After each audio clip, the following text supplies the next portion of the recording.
Hello guys, स्वागत है आप लोग का मेरे न्यू यूट्यूब ब्लॉग में। ये है कैमरी।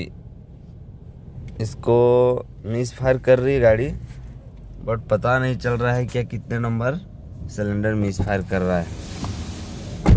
तो हम इसको स्कैन कर रहे हैं, बट ये ईसीएम में भी रीडिंग बताता नहीं है। फॉल्ट कोड शो करना चाहिए ना, तो नहीं आ रहा है कि कितना नंबर सिलेंडर मिस फायर कर रहा है बराबर।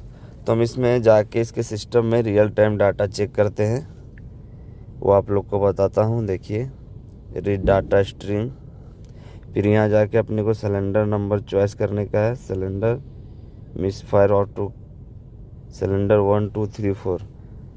तो फिर हमें इसमें से पता चलेगा कि कितना नंबर सिलेंडर मिस फायर कर रहा है। तो आप लोग लाइव देख सकते हो कि कितना नंबर सिलेंडर मिस फायर है। तो गाइस देखिए, ये 1 नंबर है। तो हमें इस तरह से इजीली पता चलता है कि कितना नंबर सिलेंडर मिस फायर कर रहा है, बट नॉर्मल स्कैन करने से वैसा समझ में नहीं आता है। बट हमें स्कैनर की सहायता से पता चल जाता है कि 1 नंबर सिलेंडर मिस फायर कर रहा है। तो हेलो गाइस, आप लोग को वीडियो कैसा लगा प्लीज़ आप लोग बताएं कमेंट में, और शेयर भी करो वीडियो। अगर चैनल में नहीं है तो सब्सक्राइब करो। इसी तरीके से मैं ऑटोमोबाइल इंडस्ट्री से रिलेटेड आप लोग को वीडियो बताता रहूँगा और जहाँ तक हो सके हेल्प करूँगा। और आज का ब्लॉग में यहीं पे ख़त्म होता है। तब तक बने रहिए आप लोग अगले वीडियो के लिए।